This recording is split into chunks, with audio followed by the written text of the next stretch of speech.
Hello student, দেখো আমি তোমাদের প্রদীপ স্যার। আমি তোমাদের জন্য নিয়ে এসেছি দশম শ্রেণী গণিত মাধ্যমিক 2026 ভলিউম 2। এই যে তোমাদের বইটা আছে, ভলিউম 2 বই বেরিয়ে গেছে, তোমাদের হাতে সবারই চলে এসেছে এই বইটা, প্রত্যেকে পেয়ে গেছো। তো এই বই থেকে তোমাদের করাবো মডেল সেটগুলো। তো আজকে দেখো তোমাদের জন্য আমি নিয়ে এসেছি model set number 1, model question paper 1। তো এই কোয়েশ্চেন পেপারটা আজকে তোমাদের করাবো। তো এবছরের 2026 মাধ্যমিক তোমাদের পরীক্ষা ভালোতে চলেছে, কারণ তোমাদের প্রদীপ স্যার অঙ্ক করাচ্ছে। ঠিক আছে, তো আমরা বেশি দেরি করব না, আমরা চলে যাবো অঙ্কগুলোতে। তো দেখো আমাদের যে অঙ্কগুলো আছে 1-এর 1 নম্বর, তো 1-এর প্রশ্নগুলো এমসিকিউ টাইপের প্রশ্ন আছে। তো চলো আমরা দেখে নিই যে 1-এর 1 নম্বর প্রশ্নটা আমাদের কী বলছে। তো এখানে আছে দেখো, বার্ষিক 4% হার সুদে এক্স বছরে সমূল বৃদ্ধি ওয়াই টাকা হলে আসল কত হবে। আসলটা বের করতে বলেছে। আচ্ছা, আমাদের এখানে জানতে হবে সমূল বৃদ্ধি বলতে সুদ আসল। এবার সুদ আসল তোমরা জানো, সুদের অঙ্ক এটা আছে। তো সরল সুদের যে সূত্রটা আছে আমি আগে দেখাবো তোমাদের, তোমরা যেটা সবাই জানো। তাহলে আমাদের যে সরল সুদের সূত্রটা আই সমান পিটি আর বাই 100। ঠিক আছে, আই হচ্ছে এখানে সুদ, আর পি হচ্ছে আসল, টি হচ্ছে সময়, আর হচ্ছে সুদের হার, বার্ষিক সুদের হার। এখানে সবসময় বছরের কথা বলা থাকবে। ঠিক আছে, 1 বছরের কথা। টিটা যে সময়টা থাকবে বছরে থাকবে, যদি বছর না থাকে মাস থাকে তাহলে বছর আমরা তৈরি করে নিব। তো এবার দেখো এখানে আমাদের যেটা দেওয়া আছে, এই যে দেখো সমূল বৃদ্ধি দেওয়া আছে, এটা সুদ আসল দেওয়া আছে, তাই না? আর আসল বের করতে বলেছে, তাহলে আসলটাকে আমরা পি নিয়ে নিলাম। এই যে পিটা হচ্ছে আসল, ঠিক আছে। এই যে আসলটা আমাদের কত, আসলটা আমাদের পি। এবার হচ্ছে সমূল বৃদ্ধি কিন্তু দেওয়া আছে ওয়াই টাকা।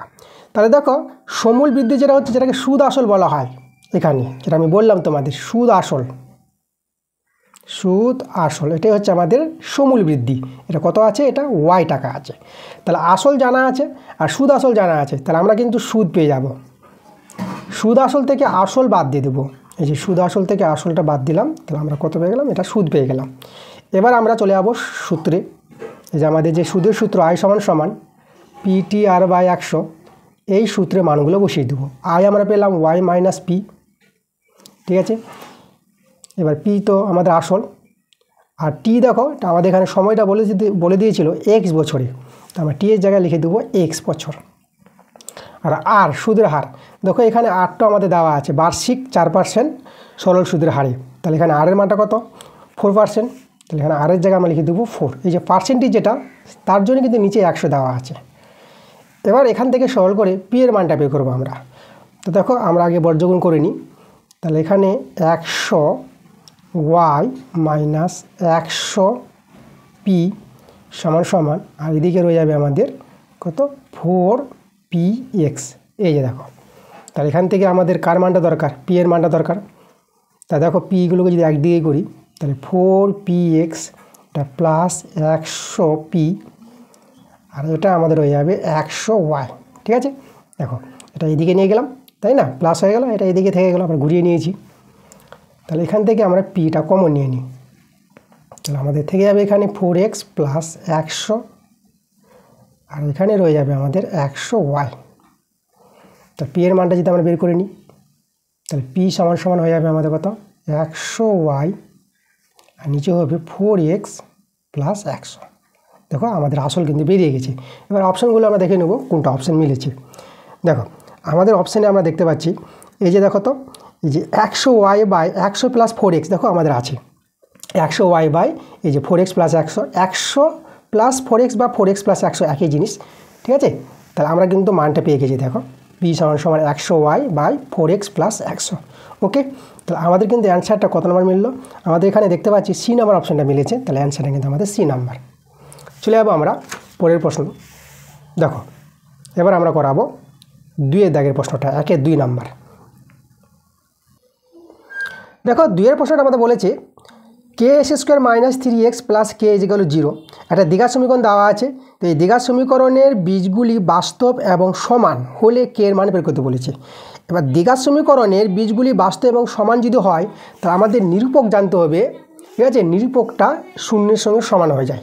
এবার নিরূপক কি, দেখো তোমাদের আমি এখানে বলবো, কোনো দ্বিঘাত সমীকরণ যদি হয় as² plus bx plus c = 0, দ্বিঘাত সমীকরণের সাধারণ আকার এটা। ঠিক আছে, তাহলে এভাবে যদি একটি দ্বিঘাত সমীকরণ হয়, তাহলে এই দ্বিঘাত সমীকরণের নিরূপক যেটাকে বলা হয় b² মাইনাস 4ac, এটা হচ্ছে আমাদের নিরূপক।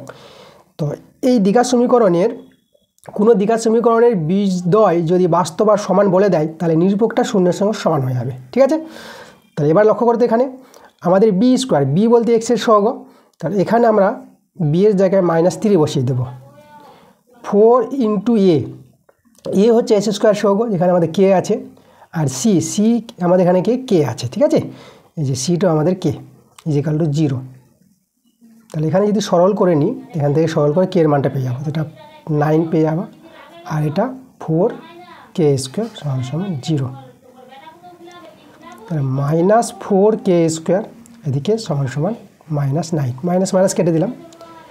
তাহলে আমরা এখানে দেখো কে স্কোয়ার সমান কত পেয়ে যাবো, 9/4। তাহলে কে সমান কত হবে, প্লাস মাইনাস রুট ওভার চেপে যাবে, এই যে রুট ওভার 9/4। তাহলে কে সমান প্লাস মাইনাস 9-এর বর্গমূল 3 আর 4-এর বর্গমূল 2।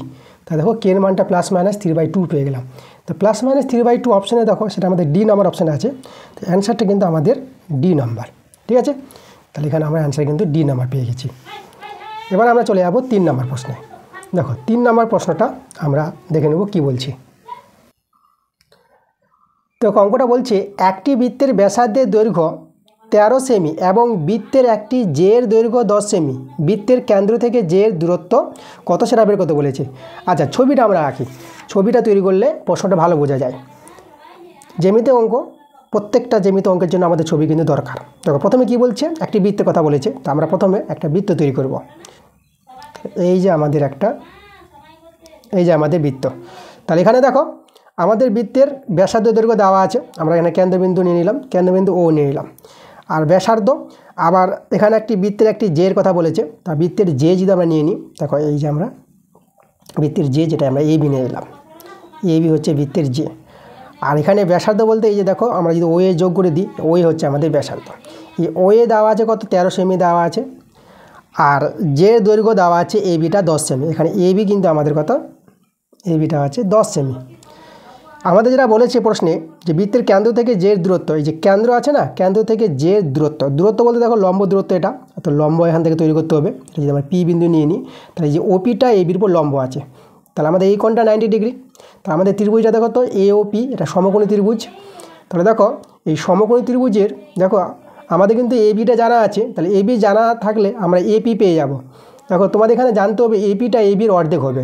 আচ্ছা, এটা কেন অর্ধেক তোমাদের আমি বলে দিই, এটা উপপাদ্য আছে আমাদের ক্লাস 10-এ, যে এই যে দেখো ব্যাস নয় এইরূপ কোনো জের উপর কেন্দ্রগামী লম্ব সরলরেখা সেই জেটিকে সমদ্বিখণ্ডিত করবে, মানে এখানে ওপিটা এবিকে সমদ্বিখণ্ডিত করবে। তা সমদ্বিখণ্ডিত করলে পরে এখানে আমাদের এপি সমান পিবি হয়ে যাবে। তাহলে যে এপিটা এবির অর্ধেক হবে, এবি হচ্ছে 10, তাহলে এপি কত পেয়ে যাবো আমরা, তাহলে এপি হয়ে যাবে আমাদের 10-এর অর্ধেক 5 হয়ে যাবে। তাহলে এপি পেয়ে গেলাম 5 সেমি। তাহলে এখন দেখো ওপির মান দরকার, ওপি আমাদের বের করতে বলেছে কেন্দ্র থেকে যে দূরত্ব। এবার দেখো এই যে সমকোণী ত্রিভুজের আমরা এটা হচ্ছে অতিভুজ, এটা যদি 90 ডিগ্রি হয় তাহলে ওই যে ও এ বাহুটা হবে অতিভুজ, আর এটা হচ্ছে ভূমি, এটা লম্ব। সমকোণী ত্রিভুজের দুটি বাহু জানা আছে, তাহলে আমরা 3 নম্বর ওপিটা পেয়ে যাব। তাহলে আমাদের সমকোণী ত্রিভুজের ধর্ম কি, অতিভুজ স্কোয়ার সমান ভূমি স্কোয়ার প্লাস লম্ব স্কোয়ার। তাহলে অতিভুজ হচ্ছে এখানে ও এ, এই যে ও এ অতিভুজ স্কোয়ার সমান ভূমি আমরা এপিকে নিয়ে নিলাম, এপি স্কোয়ার, আর লম্ব হচ্ছে ওপি স্কোয়ার। তাহলে এখান থেকে যদি আমরা বলি ওপি এর মানটা আমাদের দরকার, তাহলে ওপি স্কোয়ার আগে আমরা লিখব। তাহলে এর মানটা কত হয়ে যাবে আমাদের ও A square minus AP square. ঠিক আছে, এই যে আমাদের ওই আমরা এপি স্কোয়ারটাকে আমরা নিয়ে চলে গেলাম এইদিকে। তাহলে এখানে আমাদের দেখো এইভাবে দাঁড়াবে। তো এখানে মানগুলো আমরা পুট করে দিই। ওপি স্কোয়ার সমান ও এ হচ্ছে আমাদের 13 স্কোয়ার, আর এপি আমরা যেটা বের করলাম 5 সেমি, তাহলে এখানে আমরা 5-এর স্কোয়ার করে দেবো। 13 স্কোয়ার 169, আর 5-এর স্কোয়ার হচ্ছে 25। 169 থেকে 25 বিয়োগ করো, তোমরা পেয়ে যাবে 144। তাহলে অতএব দেখো ওপি কত হবে, তাহলে ওপি হবে দেখো 144-এর বর্গমূল। এখানে তো প্লাস মাইনাস হবে না, কারণ ওপি হচ্ছে বাহুর দৈর্ঘ্য ঋণাত্মক হয় না, তার জন্য আমাদের এখানে ধনাত্মক মানটাই নেওয়া হবে। তা দেখো ওপি কিন্তু আমরা পেয়ে গেলাম। তাহলে ওপি কত পেয়ে গেলাম, 144-এর বর্গমূল তোমরা 12 পেয়ে যাবা। দেখো ওপি হচ্ছে 12। তাহলে আমাদের যে বলেছিল কেন্দ্র থেকে জের উপর যে দূরত্ব, তাই না, এই যে প্রশ্ন বলেছিল বৃত্তের কেন্দ্র থেকে যে দূরত্ব কত, সেটা পেয়ে গেলাম 12 সেমি, সেটা আমাদের বি নাম্বার অপশানটা আমাদের মিলে গেছে, অ্যান্সার বি নাম্বার। এবার দেখো আমরা চলে যাব 4 নম্বর প্রশ্নে। 1 রেডিয়ান পরিমিত কোণটি হবে একটি সূক্ষ্মকোণ হবে, সমকোণ হবে, স্থূলকোণ হবে না সরলকোণ হবে, এটা দেখাতে বলেছে। তো আমাদের 1 রেডিয়ান কোণ কতটা, 1 রেডিয়ান আমাদের জানতে হবে যে কতটা। দেখো তোমাদের এটা জানতে হবে যে 1 রেডিয়ান সমান সমান কত ডিগ্রি হয়। তাহলে আমরা লিখবো এখানে 1 রেডিয়ান। 1 রেডিয়ান, দেখো 1 রেডিয়ান সমান সমান হয় 57 ডিগ্রি 16 মিনিট 22 সেকেন্ড। ঠিক আছে, এটা তোমাদের বইতে আছে। তোমাদের বইয়ের পাতা যদি বলে দিই 272 পাতায় পেয়ে যাবে, তোমাদের যে বইটা আছে দশম শ্রেণীর বই 272 পাতায় পাবা। ঠিক আছে, 1 রেডিয়ান সমান সমান 57 ডিগ্রি 16 মিনিট 22 সেকেন্ড। তাহলে এই যে কোণটা দেখো 57 ডিগ্রি বলতে আমাদের দেখো এটা কিন্তু 90 ডিগ্রির চেয়ে ছোটো আছে কোণটা, তাই না? মানে আমাদের এখানে কিন্তু পুরোপুরি আমরা বলতে পারবো 58 ডিগ্রিও নাই, 58 ডিগ্রির চেয়ে ছোটো, তাই না? তো এই যে 57 ডিগ্রি যে আছে প্লাস তার সঙ্গে আমাদের 16 মিনিট 22 সেকেন্ড আছে, তাহলে এই কোণটা 90 ডিগ্রির চেয়ে ছোটো আছে। তার 90 ডিগ্রির চেয়ে ছোটো কোণকে আমরা কী বলি? সূক্ষ্মকোণ বলি। তা দেখো আমাদের যে 1 রেডিয়ান, যে আমরা বলবো যে 1 রেডিয়ান পরিমিত যে কোণটি হবে, কী কোণ হবে? এটা সূক্ষ্মকোণ হয়ে যাবে। অ্যান্সার এ নাম্বার। এবার 5 প্রশ্নটা। x একক দৈর্ঘ্যের ধার বিশিষ্ট একটি নিরেট ঘনক থেকে সর্ববৃহৎ একটি নিরেট গোলক কেটে নেওয়া হলে গোলকের ব্যাস কত হবে সেটা আমাদের বের করতে বলেছে। আচ্ছা দেখো আমাদের প্রথমে একটা ঘনকের কথা বলেছে যার ধারের দৈর্ঘ্য বা বাহুর দৈর্ঘ্য দেওয়া আছে x একক। তাহলে আমরা একটা ঘনকের ছবি তৈরি করে নেব। তো দেখো ঘনকের ছবিটা এইভাবে হবে। প্রথমে একটা বর্গক্ষেত্রের তল তৈরি করে নাও। তাহলে এই যে আমাদের দেখো একটা বর্গক্ষেত্র আমরা তৈরি করছি, বর্গক্ষেত্র।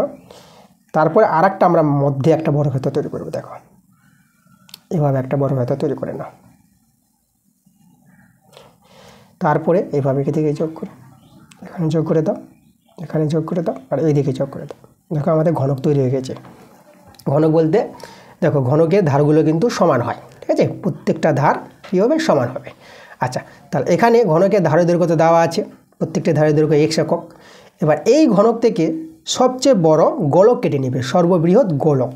তো দেখো তো এইভাবে একটা যে গোলক কেটে নেয় এখান থেকে, তাহলে এইভাবে দেখো তো একটা গোলক কী হবে আমাদের? এই যে ঘনকের পরিলিখিত গোলকটা হবে না, এইভাবে একটা গোলক কেটে নেবে, সবচেয়ে বড় গোলক। তা আমাদের এখানে জানতে হবে দেখো এই যে গোলকের ব্যাসটা হবে, বুঝলা? গোলকের যে ব্যাস সেটা ঘনকের ধারের দৈর্ঘ্যের সঙ্গে সমান হবে। দেখো এই যে ব্যাসটা আর ধারটা সমান আছে, তাই না? তাহলে এখানে ঘনকের ধারের দৈর্ঘ্য আর গোলকের ব্যাস সমান। তা আমাদের যে গোলকের ব্যাস বের করতে বলেছে, তা গোলকের ব্যাস কত পেয়ে যাবো আমরা? গোলকের ব্যাস পেয়ে যাবো আমরা x একক, তাই না? তো অ্যান্সারটা হবে আমাদের এই নাম্বার, এই যে x একক। এবার 6 নম্বর প্রশ্ন দেখো। দেখো এখানে আমাদের কিছু সংখ্যা দেওয়া আছে। এই দেওয়া আছে দেখো 7, x - 3, 10, x + 3, x - 5। এই যে সংখ্যাগুলি আছে সংখ্যাগুলির যৌগিক গড় 15 বলে দিয়েছে। তাহলে মধ্যমা কত হবে সেটা বের করতে বলেছে। আচ্ছা সংখ্যাগুলির যৌগিক গড় 15, তো আমরা এই সংখ্যাগুলি দিয়ে যৌগিক গড় বের করব। দেখো গড় কী করে নির্ণয় করতে হয়? গড় নির্ণয় করার নিয়মটা কি আছে? এই যে যতগুলি সংখ্যা থাকবে তাদের যোগফল করবা, আর যতগুলি সংখ্যা আছে, কটা সংখ্যা আছে তা দিয়ে আমরা ভাগ করে দেবো। তো আগে তো আমরা যোগ করি সংখ্যাগুলো। তাহলে এখানে দেখো 7 প্লাস x - 3 প্লাস তারপরে 10 আছে প্লাস x + 3 প্লাস x - 5। ঠিক আছে, যতগুলি সংখ্যা আছে তাদের যোগ করব আর ভাগ করে দেবো। কত দিয়ে ভাগ করে দেবো? কটা সংখ্যা আছে? 1, 2, 3, 4, 5। তাহলে আমরা 5 দিয়ে ভাগ করে দেবো। তো এটাই হচ্ছে আমাদের কি গড়, যেটাকে যৌগিক গড় বলবো আমরা। তো এই গড়টা কত বলে দিয়েছে এখানে? 15 বলে দিয়েছে। তো 15-এর সঙ্গে সমান। আচ্ছা চলো আমরা সরল করি, এখান থেকে x-এর মানটা পেয়ে যাবো। তাহলে এখানে দেখো তো সংখ্যাগুলো যদি যোগ করি কত আসছে। আচ্ছা এক্সগুলো যোগগুলো কত হবে? x 1টা 2টা 3টা x আছে এখানে, তাই না? তাহলে আমরা এখানে পেয়ে যাবো 3x। আর সংখ্যাগুলো দেখো আমাদের এখানে আছে এই যে আছে দেখো 7 আর 10 17। তাহলে আমরা এখানে পেয়ে যাবো কত? 17 পেয়ে যাবো। আর এদিকে দেখো এদিকে -5, আচ্ছা প্লাস এই যেখানে -3 আর +3, এটা কেটে যাবে এটা। তা এদিকে থেকে গেলে শুধু -5, আর নিচে আমাদের আছে 5 = 15। বা আচ্ছা 3x 17 থেকে 5 এখানে বিয়োগ হবে, তাহলে এটা পেয়ে যাবো আমরা 12, 5 = 15। 3x প্লাস 12, 15 পাচ্ছে বর্গগুণ করে আমরা পেয়ে যাবো দেখো 75 পেয়ে যাবো। 3x 75 থেকে 12 আমাদের বিয়োগ হবে, তাহলে এটা যদি বিয়োগ করে নাও তো এটা হবে কত, এটা হবে আমাদের 3 আর এটা হবে আমাদের 6, 63। 3 দিয়ে কাটাকাটি করে নাও, 3 দিয়ে 6, 3 একে 3, তাহলে x এর মান কত পেয়ে গেলাম আমরা, 21 পেয়ে গেলাম। এবার সংখ্যাগুলি আমরা তৈরি করে নেব। সংখ্যাগুলি আমাদের কি কি আছে, তো দেখো সংখ্যাগুলি আমরা এভাবে তৈরি করতে পারবো। প্রথম সংখ্যাটা ছিল 7, তারপর দেখো আমাদের এখানে x মাইনাস 3 বলতে আমাদের দেখো x এর মান তো 21, তাহলে 21 মাইনাস 3, এই যে দেখো। তারপরে আছে আমাদের 10, তারপরে আছে আমাদের কত x, x এর মান 21 প্লাস 3, আর তারপরটা ছিল আমাদের x মানে 21 মাইনাস 5, এই দেখো আমরা বসিয়ে দিলাম, তাহলে এটা 7 পেয়ে গেলাম। আর 21 থেকে 3 বিয়োগ করলে কত হবে, এটা হবে আমাদের 18, এটা 10, এটা হবে আমাদের 24, এটা হবে 21 থেকে 5 বিয়োগ, এটা হবে আমাদের 16। এবার এই সংখ্যাগুলি থেকে মধ্যমা বের করতে হলে আগে সংখ্যাগুলিকে মানের ঊর্ধ্বক্রম আকারে সাজিয়ে নিতে হবে, মানে ছোট থেকে বড় আকারে সাজিয়ে নেব। তা ছোট কে আছে, ছোট আমাদের প্রথমে দেখতে পাচ্ছি 7 আছে, তারপরে ছোট কে আছে 10 আছে, তারপরে ছোট 16 আছে, তারপরে কে আছে 18 আছে, তারপরে কে আছে 24 আছে। সংখ্যা কিন্তু 5টা ছিল, 1 2 3 4 5। দেখো এবার মধ্যমা, দেখো মধ্যমা যে বের করার নিয়ম, এদিক থেকে 2 জন বাদ দিয়ে দাও, এদিক থেকে 2 জনকে বাদ দিয়ে দাও, তাহলে মধ্যে কি থেকে গেল আমাদের 16, তাহলে মধ্যমা কিন্তু আমাদের 16, এটাই আমাদের অ্যান্সার। তো 16 দেখো আমাদের অপশান কত নাম্বার মিলছে, সেটা আমাদের দেখো এ নাম্বার অপশানে আছে, তাহলে অ্যান্সার আমাদের এ নাম্বার। এবার আমরা চলে আসবো 2 এর প্রশ্নগুলো, তো 2 এর 1 প্রশ্নটা আমরা করাবো। দেখো বলেছে এখানে আসল বা মূলধন এবং কোনো নির্দিষ্ট সময়ের চক্রবৃদ্ধি সুদের সমষ্টিকে ড্যাশ বলে। আমাদের এখানে বলেছে আসল এবং চক্রবৃদ্ধি সুদের যে সমষ্টি বা যোগফল তাকে কি বলা হয়, তাকে বলা হয় সমূল চক্রবৃদ্ধি। এখানে আমরা লিখব সমূল চক্রবৃদ্ধি, চক্রবৃদ্ধি, ঠিক আছে। এই যে দেখো আসল আর চক্রবৃদ্ধি সুদের যে সমষ্টিটাকে বলা হয় কি সমূল চক্রবৃদ্ধি। মানে আমরা সরল সুদের ক্ষেত্রে কী জানতাম, সুদ আর আসলের যোগফল সুদ আসল, তাই না। তো সুদ আসলটাকে আমরা যেটাকে আমরা আবার দেখলাম যে সমূল বৃদ্ধি যেটা বলা হয়, সমূল বৃদ্ধিটাকে বলা হয় সুদ আসল। তাহলে এখানে একইভাবে চক্রবৃদ্ধি সুদের ক্ষেত্রে তাই, যে আসল আর চক্রবৃদ্ধি সুদ যোগ করে আমরা কী পেয়ে যাব, সমূল চক্রবৃদ্ধি পেয়ে যাব। তাহলে অ্যান্সারটা হবে আমাদের সমূল চক্রবৃদ্ধি। চলো এবার 2 নম্বর প্রশ্ন আমরা চলে যাই। দেখো 2 এর প্রশ্নটা আমাদের দেওয়া আছে a/2 b/4 আর c/7 হলে আমাদের a + b + c/c এর মান কত হবে সেটা আমাদের বের করতে বলেছে। দেখো এটা আমাদের খুব সহজে বেরিয়ে আসবে অঙ্কটা। তো আমরা প্রথমে কি করব, এই যে আমাদের দেওয়া আছে a/2 দেওয়া আছে, b/4 দেওয়া আছে আর c/7 দেওয়া আছে, এর মানটাকে আমরা কে ধরে নিই। তাহলে এখান থেকে আমরা এর মান পেয়ে যাব বর্গমূল করলে, a/2 সমান কে, তাহলে এর মান কত হবে 2k হয়ে যাবে। এখান থেকে b এর মান পেয়ে যাব, b এর মানটা পেয়ে যাবো 4k আর c এর মানটা পেয়ে যাবো দেখো 7k বর্গমূল করে। দেখো আমাদের এখানে দেওয়া ছিল a + b + c/c, তাহলে এখানে মানগুলো পুট করে দিলে কত হবে দেখো, তাহলে a এর মান কত পেলাম, a এর মান 2k, যে এর জায়গায় a এর মান বসালাম প্লাস b এর মান 4k প্লাস আর c এর মান হচ্ছে 7k, আর নিচে আছে আবার c, যেখানে আমাদের c এর মানটা 7k আছে। এবার এটা আমরা সরল করে নেব। তা দেখো যে 2k plus 4k plus 7k, তো এদের যোগফল কত হবে, তাহলে এখানে হচ্ছে দেখো 6 আর 7, এটা হবে 13k, আর নিচে কত ছিল আমাদের 7k, কে কেটে দাও, তাহলে আমাদের দেখো অ্যান্সারটা পেয়ে গেলাম 13/7, এটাই আমাদের কিন্তু অ্যান্সার। তো এই যে বলেছিল এখানে যে এর মানটা কত, এটা আমার কত পেয়ে গেলাম আমরা 13/7 পেয়ে গেলাম। এই যে পরের প্রশ্ন দেখো, আমাদের পরের প্রশ্নটা বলেছে যে অর্ধবৃত্তের পরিধি তার কেন্দ্রে ড্যাশ কোণ উৎপন্ন করে। দেখো অর্ধবৃত্ত কি, যদি অর্ধবৃত্ত আমরা বলি তাহলে এই যে দেখো আমাদের অর্ধবৃত্ত যদি দেখাই, এই যে আমাদের একটা বাটি, এটা হচ্ছে অর্ধবৃত্ত, তাই না। তাহলে অর্ধবৃত্তের পরিধি, এই যে পরিধিটা আছে দেখো অর্ধবৃত্ত তো এইভাবে তৈরি হয়, একটা বাটি এভাবে। তো যাই হোক, তাহলে এই যে অর্ধবৃত্তের পরিধি আছে কেন্দ্রে, যেখানে কেন্দ্র আছে এই জায়গায় কত ডিগ্রি কোণ তৈরি করবে সেটা আমাদের বলেছে। তাহলে এই যে পুরো অর্ধবৃত্তটা, তা দেখো তো এই যে কেন্দ্র কোণটা তৈরি করেছে এটা তো সরল কোণ, লক্ষ্য করো এই যে কোণটা আমাদের সরল কোণ 180 ডিগ্রি। এই যে দেখো অর্ধবৃত্ত আমাদের এই যে 180 ডিগ্রি কোণ তৈরি করবে, মানে দেখো সম্পূর্ণ যেটা বৃত্ত, সম্পূর্ণ বৃত্তের কোণটা কত হয় আমাদের, সম্পূর্ণ বৃত্তের কোণটা হয় 360 ডিগ্রি, এক বৃত্তীয় কোণ। তাহলে এক বৃত্তীয় কোণ সম্পূর্ণ বৃত্তের কোণটা 360 ডিগ্রি হলে পরে এই যে অর্ধবৃত্তের কোণটা কত হবে 180 ডিগ্রি হবে সরল কোণ। তার জন্য আমাদের এখানে এই যে অর্ধবৃত্তের পরিধি তার কেন্দ্রে কত ডিগ্রি কোণ উৎপন্ন করবে, তাহলে এখানে অ্যান্সারটা হবে 180 ডিগ্রি। আচ্ছা, এবার আমরা 4 নম্বর প্রশ্নে চলে যাব। দেখো 4 প্রশ্ন এখানে বলছে দেওয়া আছে আমাদের, দেখো tan θ - 15 ডিগ্রি সমান 1/√3 হলে sec θ এর মানটা আমাদের বের করতে বলেছে। তাই দেখো আমাদের এখানে যে প্রশ্নে বলেছে, আমাদের এখানে দেখো দেওয়া আছে tan θ - 15 ডিগ্রি সমান 1/√3। আচ্ছা, 1/√3 tan কত ডিগ্রির মান সেটা আমাদের জানতে হবে। তা আমরা এখানে জানি tan 30 ডিগ্রির মানটা হয় 1/√3। tan 30 ডিগ্রির মান কত 1/√3, ঠিক আছে। তাহলে আমরা 1/√3 জায়গায় কত লিখে দিলাম tan 30 ডিগ্রি। এবার দেখো এখানে উভয় পক্ষে tan ভ্যানিশ করলে আমরা পেয়ে যাব θ - 15 ডিগ্রি সমান 30 ডিগ্রি। তাহলে এখান থেকে আমরা দেখো থিতার মানটা পেয়ে যাব। থিতা সমান দেখো এই যে -15 ডিগ্রিটা এদিকে এসে যোগ হয়ে যাবে, তাহলে 30 ডিগ্রি আর 15 ডিগ্রি যোগ করে আমরা কত পেয়ে যাব 45 ডিগ্রি পেয়ে যাব। থিতার মান পেয়ে গেলাম 45 ডিগ্রি। এবার আমাদের sec থিতার মান বের করতে বলেছিল, তাহলে sec থিতার জায়গায় আমরা লিখে দেবো 45 ডিগ্রি। এখন sec 45 ডিগ্রির মানটা আমাদের জানতে হবে। তো sec 45 ডিগ্রির মান তোমাদের জেনে রাখতে হবে, এটা হয় কত, দেখো cos 45 ডিগ্রির মান হয় 1/√2। তাহলে cos 45 ডিগ্রিও যদি 1/√2 হয়, তাহলে sec কত হবে, উল্টোটা হয় cosের উল্টো, তাহলে এখানে হয়ে যাবে আমাদের √2 হয়ে যাবে। দেখো তাহলে sec 45 ডিগ্রির মানটা কত √2, এটাই আমাদের অ্যান্সার, ঠিক আছে। তাহলে আমরা এখানে দেখো √2 বসিয়ে দেবো। এবার আমরা 5 নম্বর প্রশ্নে চলে যাব। দেখো 5 প্রশ্নটা আমাদের কি বলেছে, এখানে বলছে একটি লম্ববৃত্তাকার শঙ্কুর অর্ধ শীর্ষকোণ 45 ডিগ্রি হলে তার উচ্চতা ও তির্যক উচ্চতা অনুপাত বের করতে বলেছে। খুবই ভালো প্রশ্ন। দেখো চলো আমরা প্রশ্নটা সমাধান করি।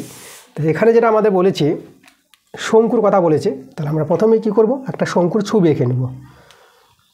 তো দেখো একটা শঙ্কুর ছবি আমরা এভাবে আঁকতে পারবো।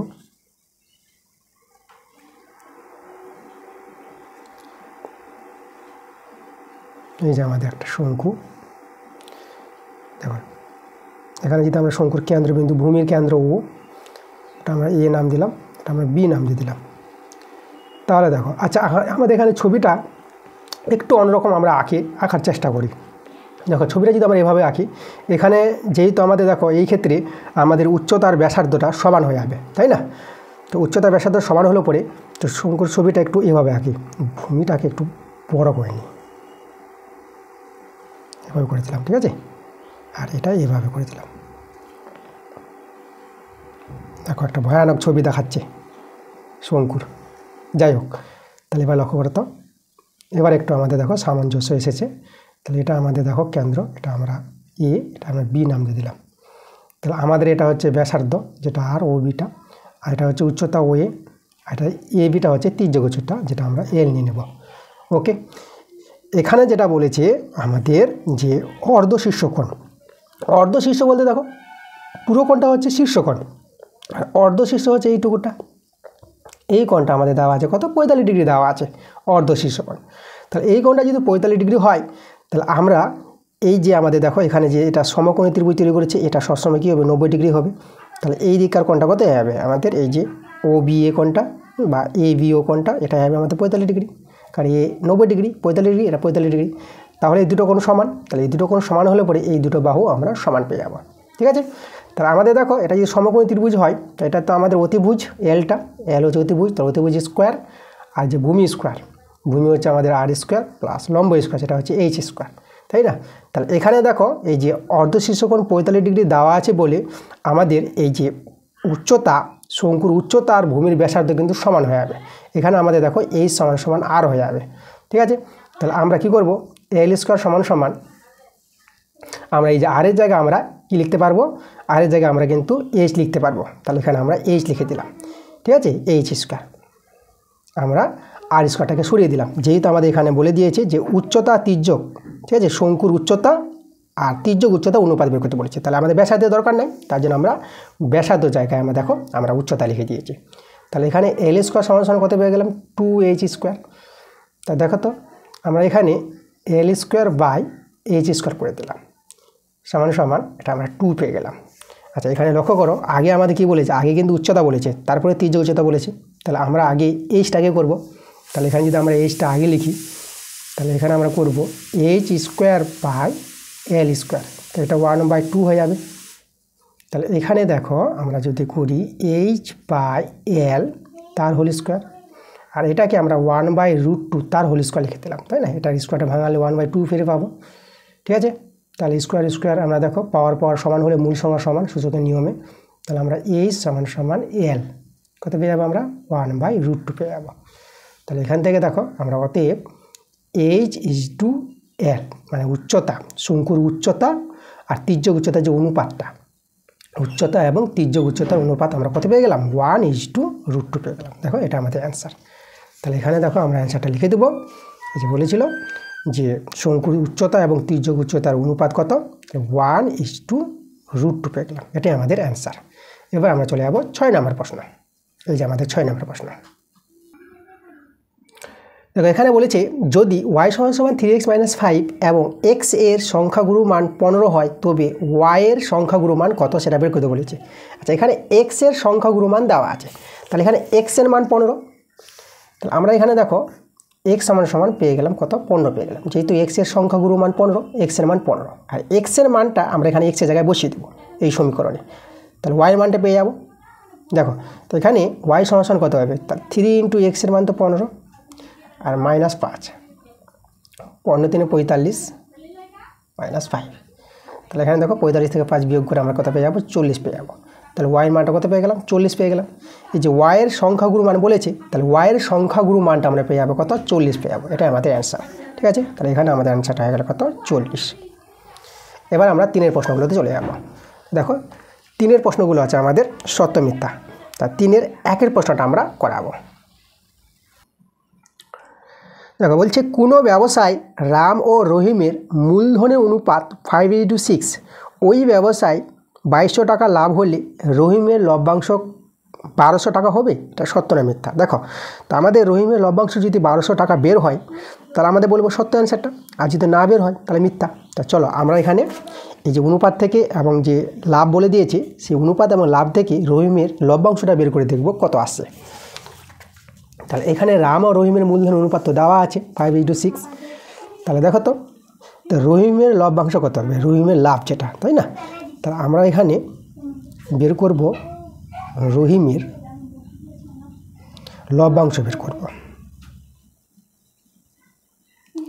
রহিমের লভ্যাংশ আমরা পেয়ে যাব, দেখো রাম রহিম, তাহলে রাম হচ্ছে 5 আর রহিম হচ্ছে আমাদের কত 6, তাহলে এখানে দেখো 6 আনুপাতিক যোগ যেটা 11 হয়ে যাবে, এবং যেটা লাভ হয়েছে 2200 টাকা সেটা দিয়ে আমাদের কী হবে গুণ হয়ে যাবে, তাহলে যে 2200 টাকা দিয়ে আমরা গুণ করে দিলাম। এবার এটা আমরা কাটাকাটি করে দিচ্ছি, দেখো তাহলে এখানে কাটাকাটি করলে 11 দিয়ে 22 আর 2টো শূন্য বসিয়ে দিব, তাহলে এখানে 6 দিয়ে কত হবে 12, তাহলে এই যে দেখো 1200, তাই রহিমের লভ্যাংশ 1200 টাকা পেয়ে গেছি, আমাদের এখানে 1200 টাকাই বলেছিল, তাহলে আমরা অ্যান্সারটা কী পেয়ে গেলাম, অ্যান্সারটা পেয়ে গেলাম আমরা সত্য, এখানে আমরা সত্য লিখে দেবো। এবার চলে যাবো আমরা 3-এর 2-এর প্রশ্নটা। আমাদের এখানে দেখো বলেছে x ভেরিয়েস y এবং x ভেরিয়েস z হলে y + z ভেরিয়েস 1/x হবে, এটা আমাদের যদি হয়ে যায় তাহলে এই দুটো থেকে এটা আসলে পরে সত্য আর না আসলে মিথ্যা। তাহলে দেখো আমরা প্রথমে কি করব, আমরা এখানে যে দুটো ভেদ দেওয়া আছে তাহলে এই দুটো ভেদ থেকে আমরা দেখো ভেদ তুলে দেব। তাহলে এখানে আমরা যদি ভেদ তুলি তাহলে x সমান কি আসবে, একটা ভেদ ধ্রুবক আসবে যেটা আমরা k1 বলবো, তাহলে k1y, আর এখান থেকে দেখো x ভেরিয়েস z আছে, তাহলে এখানে x সমান পেয়ে যাবো কত k2z। পাশে তোমরা নিশ্চয়ই বলবা যে k1 আর k2 পরিচয়, তাহলে এখানে k1 আর k2 হলো অশূন্য ভেদ ধ্রুবক, এটা কিন্তু তোমরা লিখবা। আচ্ছা তাহলে এবারে দেখো তো আমাদের এখানে দেখো y + z বলেছে, তাহলে আমরা এখানে y আর z এর মানটা দরকার, তাহলে এখানে y এর মানটা বের করবো আর z এর মানটা বের করবো।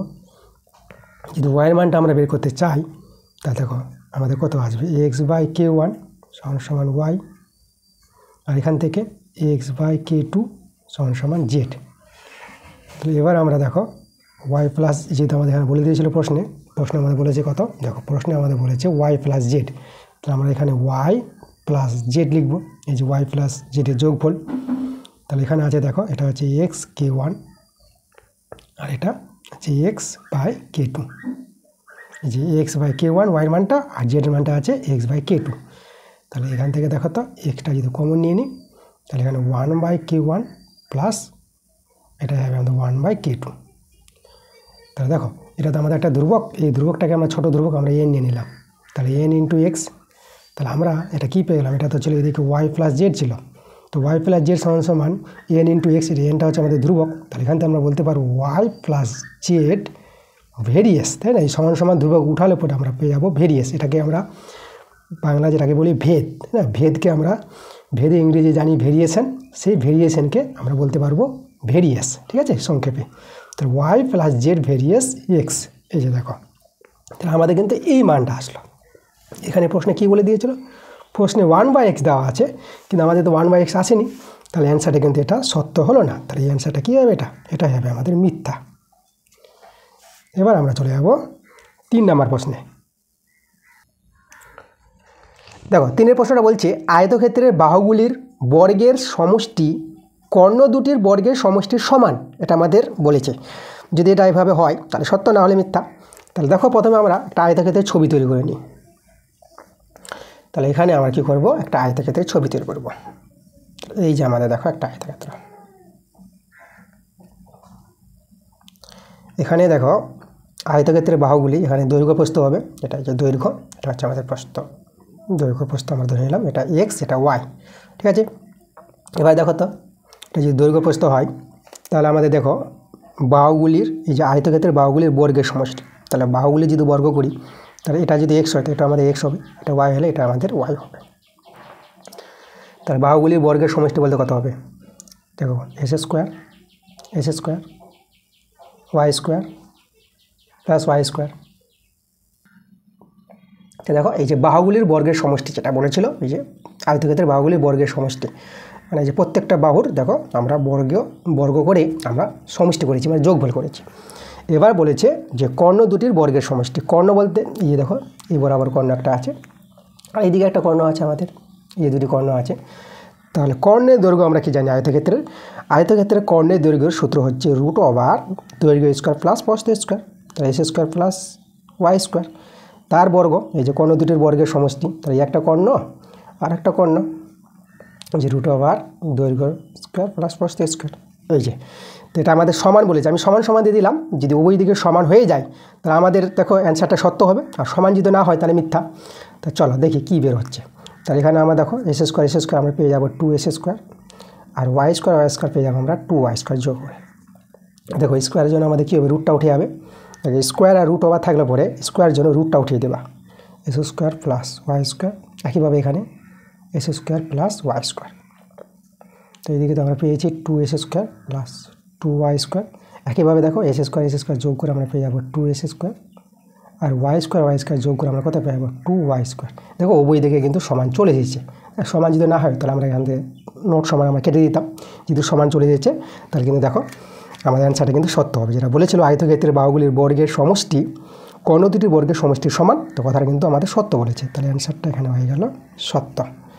এবার আমরা চলে যাবো 4 নম্বর প্রশ্নে। দেখো 4 নম্বর প্রশ্নটা আমাদের কি বলেছে, sine square 21 degree plus cos square 69 degree এর সরলতম মান 1 হবে।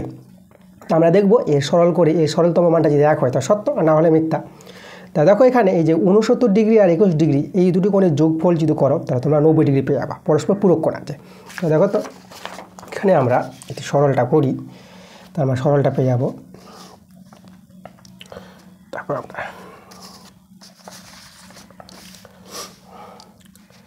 সাইন আমাদের আছে sine square 21 degree plus cos square, দেখো 69 ডিগ্রি জায়গায় আমরা লিখবো 90 ডিগ্রি মাইনাস 21 ডিগ্রি, কারণ 90 ডিগ্রি থেকে 21 ডিগ্রি বিয়োগ করলে তোমরা পেয়ে যাবো 69 ডিগ্রি, কারণ এই দুটোর যোগফল কত হবে 90 ডিগ্রি হবে, ঠিক আছে। তাহলে এটা পেয়ে গেলাম আমরা সাইন স্কোয়ার 21 ডিগ্রি, এটা ছিল। আর দেখো এটা পূরক কোণের সূত্র, কস 90 ডিগ্রি মাইনাস থিতা, এটাকে থিতা ধরে নাও। তাহলে কস 90 ডিগ্রি মাইনাস থিতা, এটা সাইন থিতা হয়, পূরক কোণের সূত্র তোমরা জানো।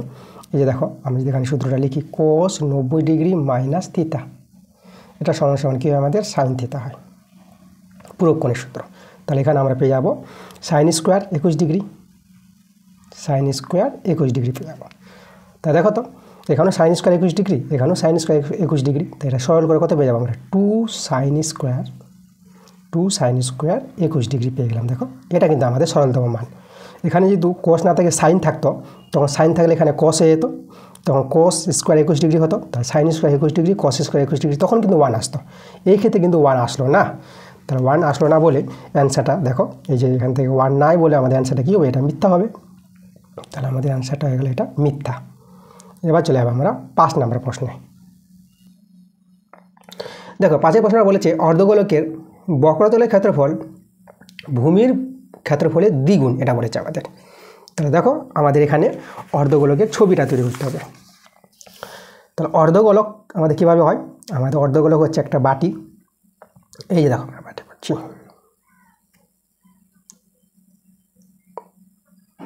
এই যে আমাদের দেখো আমাদের অর্ধগোলক, এই যে একটা বাটি, উল্টো বাটি যেটা। আচ্ছা, তো অর্ধগোলকের এটা হচ্ছে আমাদের ভূমি, ভূমিটা একটা কি, ভূমিটা একটা দেখো বৃত্তাকার আছে। তাহলে ভূমির ক্ষেত্রফল কী হয়, এখানে অর্ধগোলকের ব্যাসার্ধ যেহেতু আমরা আর নিয়ে নিই, তাহলে ভূমির ক্ষেত্রফলের সূত্র, ভূমি তো বৃত্ত, তার বৃত্তের ক্ষেত্রফলের সূত্র আমরা জানি পাই আর স্কোয়ার, পাই আর স্কোয়ার। আর অর্ধগোলকের ভূমির ক্ষেত্রফল যেটা এই যে আমরা পেয়ে গেলাম, দেখো ভূমির ক্ষেত্রফল হচ্ছে পাই আর স্কোয়ার। আর বক্রতলের ক্ষেত্রফল, অর্ধগোলকের বক্রতল হচ্ছে এই তলটা, তাই না, এই যে অর্ধগোলকের বক্রতলটা, এই যে বাটির যে এই যে গোলাকার তলটা যেটা, তাই না, বক্রতলটা বাটির, তাহলে এই তলের ক্ষেত্রফলটা কী হয়, তাহলে দেখো এটা হবে আমাদের 2 পাই আর স্কোয়ার, 2 পাই আর স্কোয়ার। কেন হয় এটা, কারণ দেখো পুরো যে গোলক ফুটবল যেটা, পুরো গোলকের যে বক্রতলটা সম্পূর্ণ যে তলটা, তার ক্ষেত্রফলের সূত্র হয় 4 পাই আর স্কোয়ার। তাহলে অর্ধেকটা কত হবে, অর্ধেকটা হবে আমাদের, অর্ধেকটা হবে 2 পাই আর স্কোয়ার, এই যে অর্ধেকটা। তাহলে দেখো তো এই যে বলেছিল এখানে অর্ধগোলকের বক্রতলের ক্ষেত্রফলটা এই যে ভূমির ক্ষেত্রফলের দ্বিগুণ, তা দেখো দ্বিগুণই আছে, দেখো এখানে 2 দিয়ে গুণ আছে, পাই আর স্কোয়ারের সঙ্গে 2 গুণ আছে। তাহলে এটা কিন্তু আমাদের যেটা বলেছে কথাটা দ্বিগুণ, এটা কিন্তু সত্য বলেছে, তাহলে অ্যান্সারটা কী হবে, সত্য।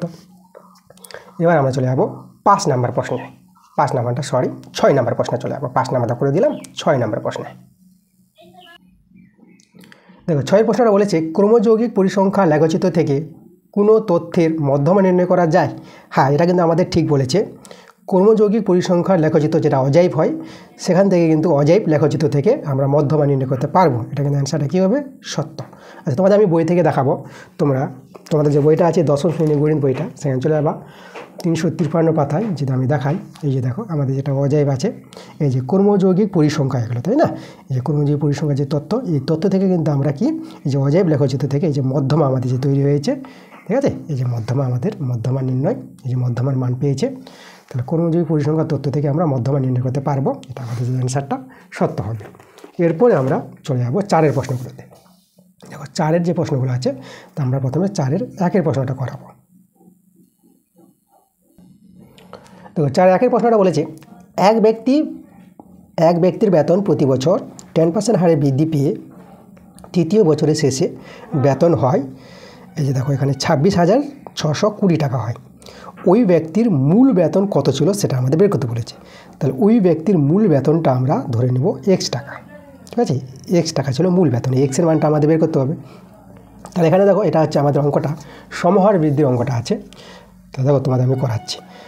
তো এখানে আমাদের 10% হারে বেতন বৃদ্ধি পায় 3 বছর পর, তৃতীয় বছর বলতে 3 বছর পর বেতনটা কত হবে সেটা আমাদের কিন্তু বের করতে বলেছে।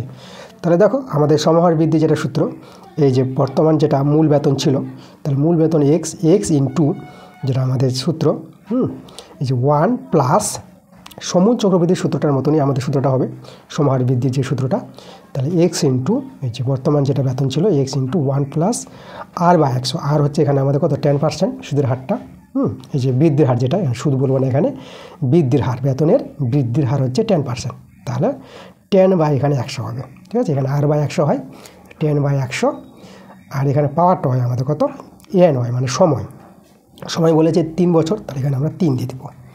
তাহলে এই যে বেতনটা 3 বছর পর বেতনটা কত বলেছে, এই যে আমাদের বলেছে 26,620, তো এর সঙ্গে সমান হবে আমাদের, এখান থেকে এক্সের মানটা পেয়ে গেলেই মূল বেতনটা পেয়ে যাব। চলো আমরা দেখো সরলটা করি, 0 আমরা কেটে দিলাম, তাহলে এক্স এখানে ভগ্নাংশে যোগ বিয়োগ করলে দেখো এটা পেয়ে যাবা 11/10, তাহলে 11/10 তার হোল কিউব, এদিকে আমাদের 26,620। তাহলে আমরা যদি হোল কিউবটা ভেঙে নিই, তাহলে এখানে 11 ইন্টু 11 পাবো, 10 ইন্টু 10 পাবো, সমান 26,620। আচ্ছা, এখানে দেখো তো আমরা একটু কাটাকাটি করি, চলো। তাহলে এখানে 11 দিয়ে যদি কাটো, 11 দিয়ে 22 থেকে গেল আমাদের এটা কত, 4 4 আমাদের 46, 11 4 আমরা 44 করলাম। তাহলে এখানে 2 হয়ে গেল 22, 11 দিয়ে 22 শূন্যটা বসিয়ে দিলাম। আবার 11 দিয়ে কাটবো, 11 দিয়ে 22, আবার 11 দিয়ে 22 শূন্য, আবার একটা 11 আছে, আবার 11 দিয়ে কাটাকাটি যাবে, 11 দিয়ে 22 শূন্য, দেখো 20 পেয়ে গেলাম আমরা। তাহলে আমাদের দেখো তো এখানে, তাহলে x সমান এই যে আমাদের 20 ছিল, 20 আর এদিকে দেখো এদিকে 3টা শূন্য আছে নিচে না, এদিকে বর্গগুণ হবে, তাহলে এখানে 3টা শূন্য বসিয়ে দিবা, ঠিক আছে। মানে 1000 দিয়ে গুণ, এটা 3টা তো সে গুণ করে 1000 হবে, তাহলে 1000 আর 20 গুণ করে আমাদের হবে দেখো 20,000 টাকা হয়ে যাবে। তাহলে x এর মান হচ্ছে 20,000 টাকা। তাহলে মূল বেতন কত ছিল ব্যক্তির, তাহলে মূল বেতনটা ছিল আমাদের কত, 20,000 টাকা। এটা কিন্তু আমাদের অ্যান্সার। তারপরে আমরা দেখো এরপরে চলে যাব 4-এর 2 নম্বর প্রশ্ন। দেখো এখানে বলছি প্রশ্নটা, শতকরা বার্ষিক সরল সুদের হার কত হলে কোনো টাকার 10 বছরের সুদ আসলের 2/5 অংশ হবে তা বের করতে বলেছে। তাহলে এখানে বার্ষিক সরল সুদের হারটা বের করতে বলেছে, মানে আর এর মানটা বের করতে হবে। আর এখানে আমাদের শর্ত যেটা বলেছে, সুদটা হবে সুদ আসলের 2/5 অংশ। তাহলে সুদ আসলের বলেছে, তা সুদ আসলটাকে প্রথমে আমাদের ধরে নিতে হবে, সুদ আসল। তো চলো দেখো আমরা সুদ আসলটাকে কিন্তু আমরা ধরে নিই x টাকা। আমরা এখানে লিখব সুদ আসল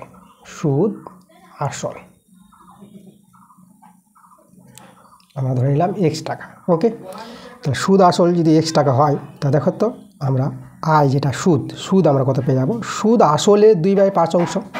তাহলে এখানে দেখো সুদ, এখানে আয়কে সুদ বলা হয়। তাহলে দেখো সুদ আসল তো হচ্ছে x এর 2/5 অংশ। এটা হচ্ছে আমাদের সুদ। এটা যদি সরল করে নাও, এটা কত পাবা, 2x/5 পেয়ে যাবা।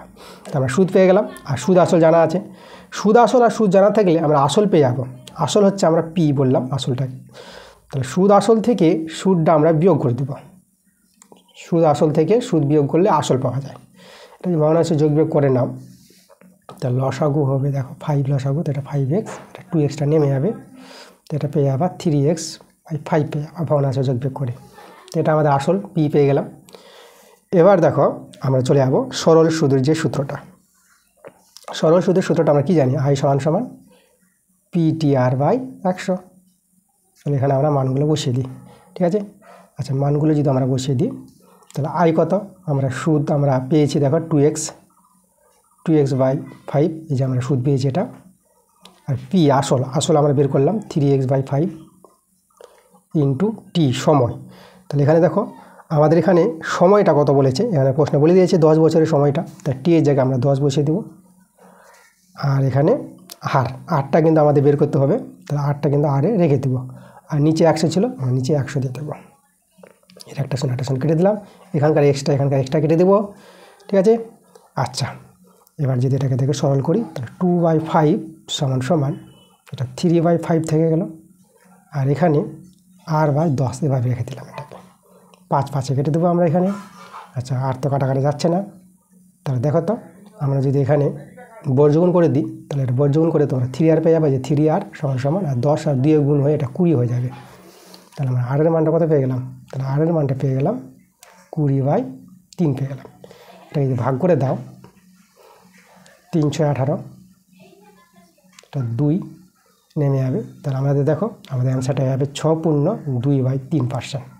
তাহলে r এর মানটা কত পেয়ে গেলাম, 6.2/3%। এটাই আমাদের কিন্তু অ্যান্সার। এই যে আমাদের বলেছিল বার্ষিক শতকরা সরল সুদের হারটা কত, সেটা হয়ে গেল আমাদের 6.2/3%। আচ্ছা, এরপরে আমরা চলে যাবো পরের অঙ্কে, 4-এর 3 নম্বর অঙ্কে চলে যাবো আমরা। দেখো 3-এর প্রশ্নটা বলেছে 7x² - 66x + 27 = 0। সমীকরণটির বীজদ্বয়ের যোগফল ও গুণফলের অনুপাত আমাদের বের করতে বলেছে। আচ্ছা, তা এই দ্বিঘাত সমীকরণের আমরা বীজদ্বয়ের যোগফল বের করব আর বীজদ্বয়ের গুণফল বের করব।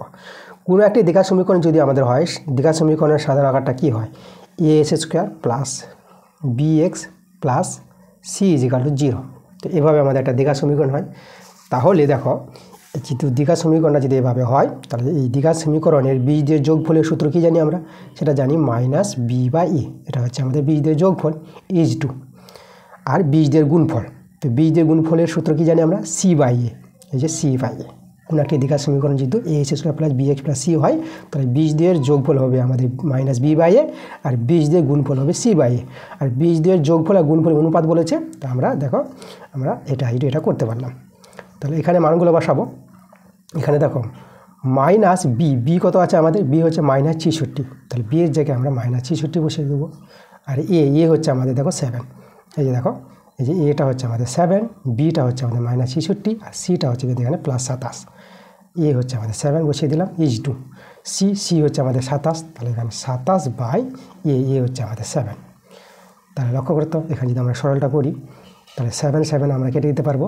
তাহলে এদিকে রয়ে গেলো দেখো মাইনাস মাইনাসে প্লাস, তাহলে এখানে 66 ইজ টু আমরা পেয়ে যাবো 27। আচ্ছা, আমরা এখানে দেখো 3 দিয়ে আমরা ভাগ করতে পারবো। 3 দিয়ে যদি আমরা ভাগ করে দিই, তো এটা হবে 3 দিয়ে 6, সরি এটা আমাদের 3 আসবে না, 3 দিয়ে 6, 3 দিয়ে 6 2, 22 পেয়ে যাবো। আর এটা 3 9 27 হয়ে যাবে। তা দেখো আমাদের অ্যান্সারটা দাঁড়াবে 22 ইজ টু 9। এই যে আমাদের বলেছিল যে এই দ্বিঘাত সমীকরণের বীজদের যোগফল ও গুণফল অনুপাত কত, আমরা কত পেয়ে গেলাম 22 ইজ টু 9 পেয়ে গেলাম। এটাই আমাদের অ্যান্সার। এরপরে আমরা চলে যাবো কত নম্বর প্রশ্নে, এরপরে আমরা চলে যাবো 4 নম্বর প্রশ্নে। দেখো 4 প্রশ্নটা আমাদের এক্সের মান দেওয়া আছে √5 + 1/2 হলে আমাদের s² - x - 1 = 0, এটা আমাদের দেখাতে বলেছে, এর মানটা 0 হবে। আচ্ছা, তো চলো দেখো আমাদের এই যে আছে সমীকরণটা, তো সমীকরণের বাম পক্ষটা যদি আমরা নিয়ে নিই s² - x - 1, এটাকে 0 দেখাতে হবে। তো এক্সের মানটা দেওয়া আছে এখানে, তো এক্সের জায়গায় এক্সের মানটা যদি আমরা পুট করে দিই, এক্সের মান হচ্ছে √5 + 1/2 তার হোল স্কোয়ার মাইনাস, আবার এখানে এক্সের মান বসাবো √5 + 1/2 - 1। এবার এখানে আমরা সরল করে নিচ্ছি। আচ্ছা দেখো এটা যদি আমরা সরল করি, তাহলে এটা কত পাবো দেখো, তো এটা হয়ে যাবে আমাদের যেটা হয়ে যাবে √5 + 1 তার হোল স্কোয়ার, এটা নিচে 4 হয়ে যাবে মাইনাস, আর এখানে √5 + 1/2 এটা রেখে দিলাম। এবার আমরা দেখো ভগ্নাংশে যোগ বিয়োগ করে নেব, এটা 4 লসাগু, তাহলে এটা হয়ে যাবে √5 + 1 তার হোল স্কোয়ার, আর এটা আমাদের হয়ে যাবে দেখো এই যে এটা 2 দিয়ে এটা যদি ভাগ করে দাও, তাহলে এটা 2 হবে, 2 দিয়ে গুণ করলে হয়ে যাবে 2√5, দেখো মাইনাস প্লাস এটা মাইনাস হয়ে যাবে, আর 2 একে 2 মানে এটা 2 দিয়ে গুণ হবে, আর এখানে -4 এটা নেমে আসবে। আচ্ছা, এই সূত্রটা আমরা ভেঙে নেব। এই সূত্রটা হবে আমাদের a + b হোল স্কোয়ার সূত্র। তাই এটা লিখবো √5 তার হোল স্কোয়ার প্লাস 2ab, এ হচ্ছে √5 আর b হচ্ছে 1 প্লাস b স্কোয়ার, আর এইদিকে আমাদের ছিল -2√5 -2 -4, আর নিচে কত আছে আমাদের 4 আছে। চলো আমরা সরলটা করি, তো এটা আমাদের 5 হয়ে যাবে, আর এখানে 2√5 + 1 -2√5, এটা -6 হয়ে যাবে, এটা -2√5 + 2√5 আমরা কেটে দেবো। আচ্ছা, নিচে আমাদের 4 আছে। আচ্ছা, এখানে দেখো এই যে 5 আর 1 যোগ করে নাও, এটা 6 পেয়ে যাবো, আর এদিকে -6 আছে, নিচে 4, 6 আমরা কেটে দিতে পারবো, প্লাস মাইনাস আছে, তাহলে 0 হয়ে গেল। তাহলে আমরা দেখো 0/4, তো এটা মানটা কোথায় যাবে 0 হয়ে যাবে। তো দেখো আমাদের যে দেখাতে বলেছে এর মানটা 0, তো আমাদের 0 দেখিয়ে দিয়েছে, ঠিক আছে, তো আমাদের কিন্তু প্রমাণটা হয়ে গেছে। তো আমরা লিখে দেবো প্রুফ, দেখাতে বলেছিল প্রমাণিত বা প্রুফ লিখতে পারো। এরপরে দেখো, এরপরে আমরা চলে যাব কত নম্বর অঙ্কে, এখন আমরা 5 অঙ্কে চলে যাব। দেখো 5 নম্বরে বলছে দুটি সমান্তরাল যে এর প্রত্যেকটি দৈর্ঘ্য 16 সেমি, বৃত্তটির ব্যাসার্ধের দৈর্ঘ্য 10 সেমি হলে যে দুটির মধ্যে দূরত্ব কত সেটা বের করতে বলেছে। আচ্ছা, আমরা আগে ছবিটা তৈরি করি, তারপর প্রশ্নটা ভালো করে বুঝবো। তা দেখো আমাদের এখানে একটা বৃত্তের কথা বলেছে, তাহলে আমরা আগে একটা বৃত্তের ছবি আঁকবো।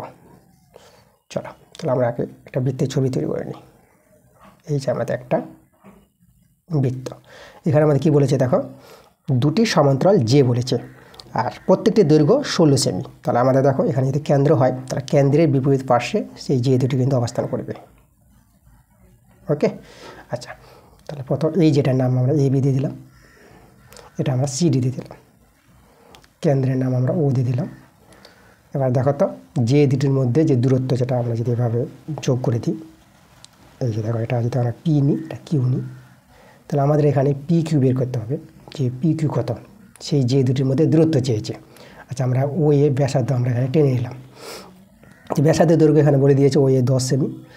তাহলে দেখো এখানে যে দুটি দৈর্ঘ্য মানে AB আর CD দেওয়া আছে, তাহলে AB কত দেওয়া আছে, AB আছে আমাদের 16 সেমি, তাই না? এ বি আর সিডি সমান, একটু সিডি, তাহলে এ বি যদি 16 হয় তাহলে কিন্তু আমরা এ বি পেয়ে যাব 8 সেমি, ঠিক আছে?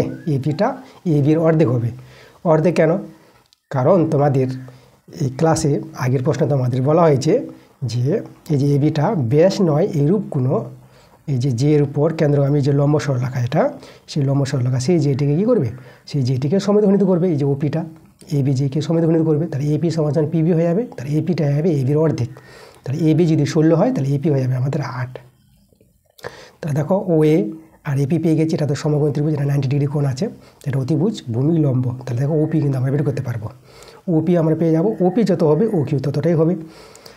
কারণ আমাদের দেখো এই যে কোনো বৃত্তের সমান দৈর্ঘ্যে দুটি যে কেন্দ্র থেকে সমদূরবর্তী হয়, এটা আমরা জানি, আমাদের প্রয়োগ আছে, তো আমরা ওপি বের করবো, ঠিক আছে? তা দেখো আমাদের সমকোণ ত্রিভুজের ধর্ম ও এ স্কোয়ার, অতিভুজ স্কোয়ার সমান সমান ভূমি square AP square plus OP square. তাহলে এখান থেকে আমরা কার মানটা বের করবো, ওপি। তাহলে ওপি স্কোয়ার হয়ে যাবে O A square minus AP square.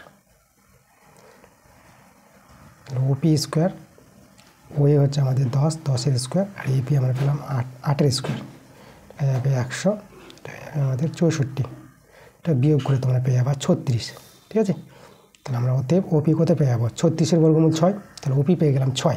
তাহলে ওপি 6 হলে পরে তোমাদের এখানে বলবো ও কিউটা কিন্তু 6 হবে আমাদের, ঠিক আছে? যেটা বললাম এই যে কোনো বৃত্তের সমান দৈর্ঘ্যে দুটি যে কেন্দ্র থেকে সমদূরবর্তী হয়, ঠিক আছে? এটা কিন্তু আমাদের প্রয়োগ আছে।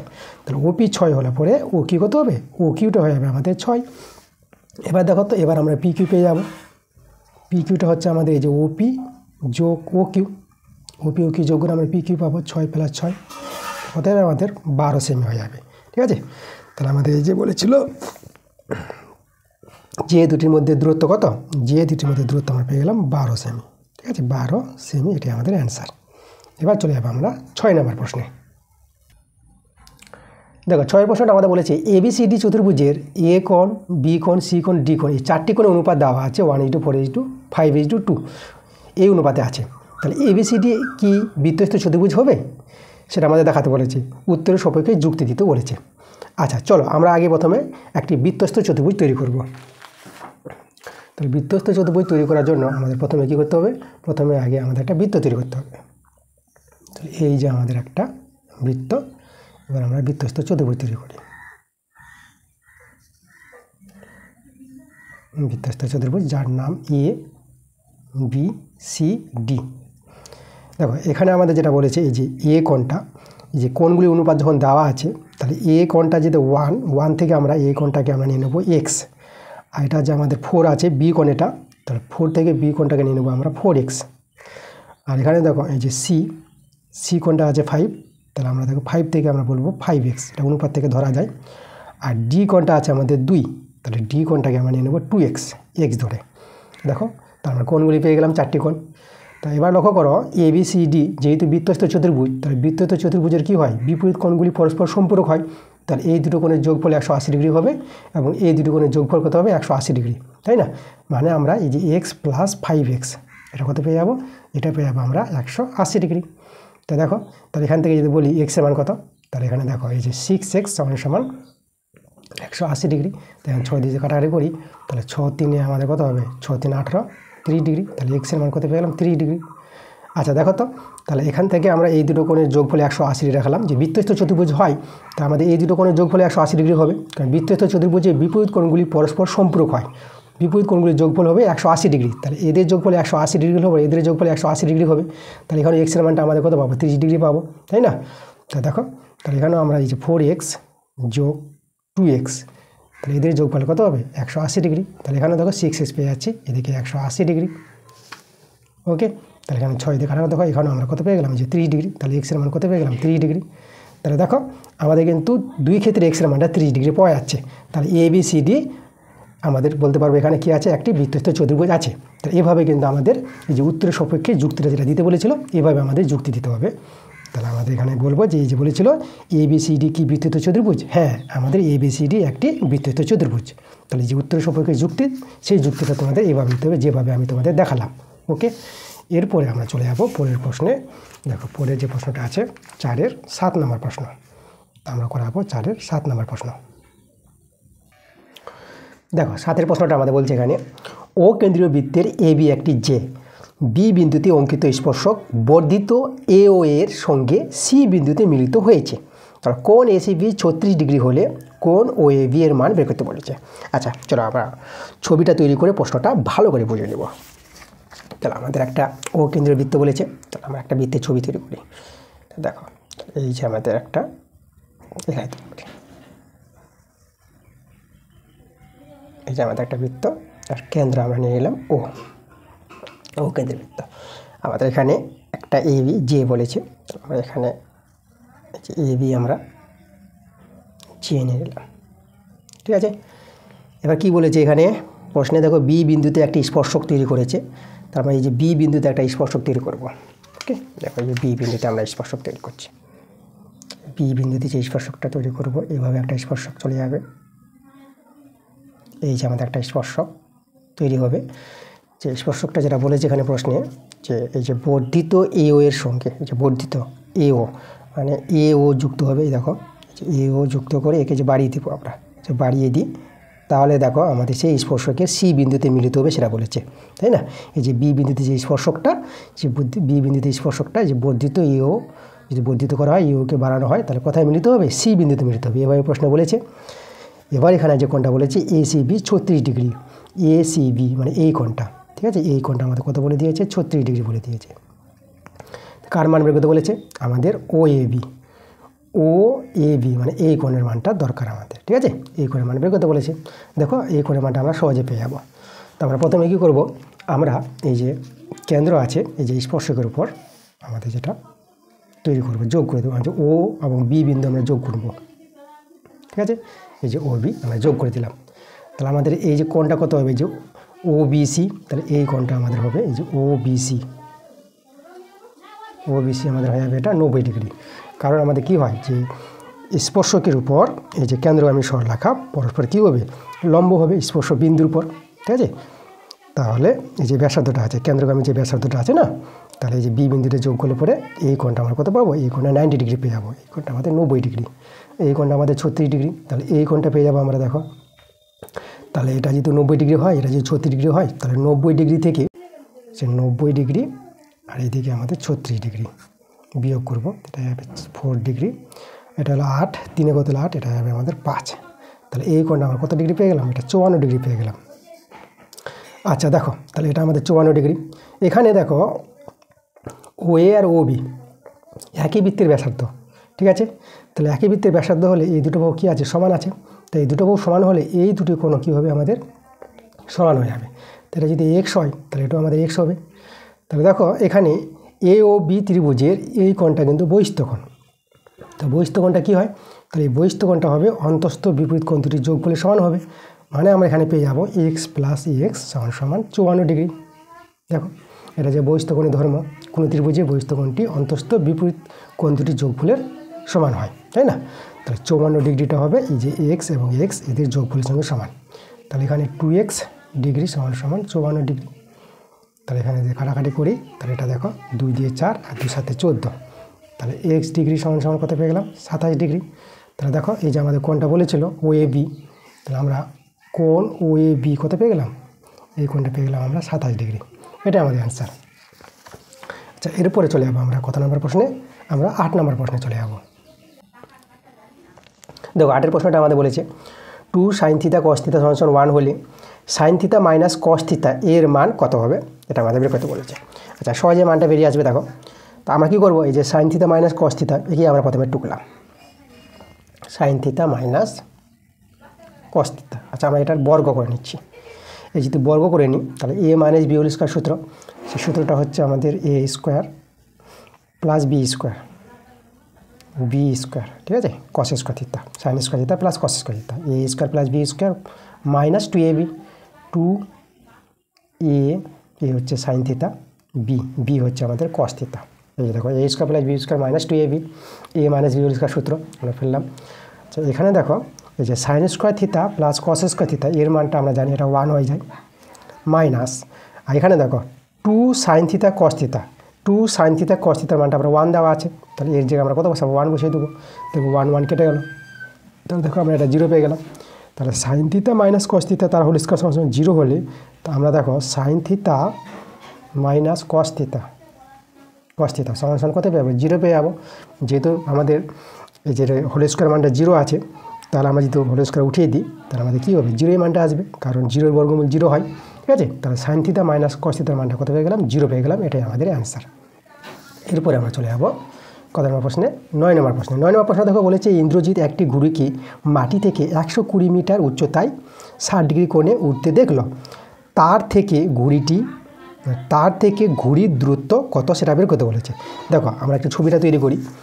এখানে আমাদের কী আছে, একটা ঘুড়ি উড়ছে। দেখো আমরা এইভাবে এই যে মাটি থেকে ঘুড়ি, এখানে আমাদের একটা ঘুড়িটা আছে এই জায়গায়। ঠিক আছে, এখানে আমাদের ঘুড়িটি উঠছে, এখানে মাটি আছে, আর এই যে এখান থেকে আমাদের দেখো সুতো আছে, ঘুড়িটির সুতো উড়াচ্ছে এখান থেকে, এই জায়গা থেকে ঘুড়িটি উড়াচ্ছে।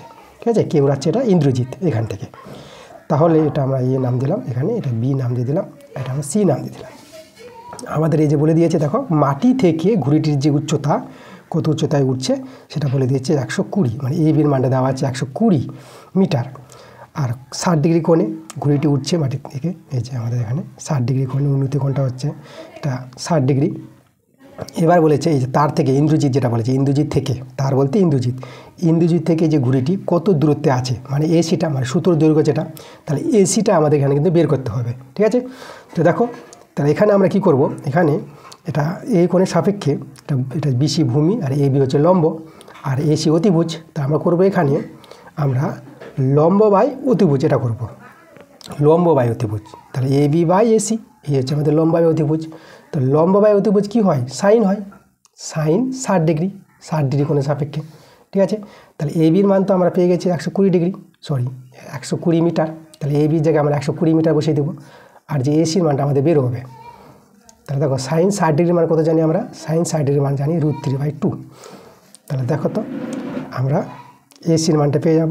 তাহলে এসির মানটা আমরা পেয়ে যাব, দেখো আমরা যদি এখানে বর্গগুণ করে দিই তাহলে এসির মানটা কত দাঁড়াবে?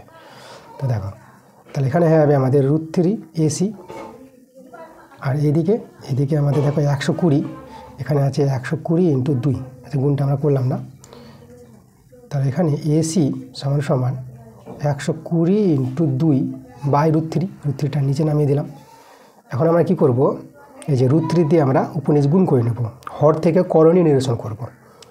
তাহলে 120 × 2, আর এখানে √3 দিয়ে গুণ করলাম, আর নিচে √3 ছিল, আবার √3 দিয়ে গুণ করলাম। ঠিক আছে, লব হরকে √3 দিয়ে গুণ করলাম, একে বলা হয় হর করণীয় নিরসন। আচ্ছা, তার উপরে 120 × 2 × √3, আর নিচে √3 × √3, দুটো √3 গুণ করলে একটা 3 হয়ে যায়। 3 দিয়ে আমরা 120 কেজি কাটাকাটি করি, 3 × 4 = 12, শূন্য বসে গেল। তাহলে আমাদের দেখো এই যে 40 আর 2 গুণ করলে আমরা কত পেয়ে যাবো? 80 পেয়ে যাবো।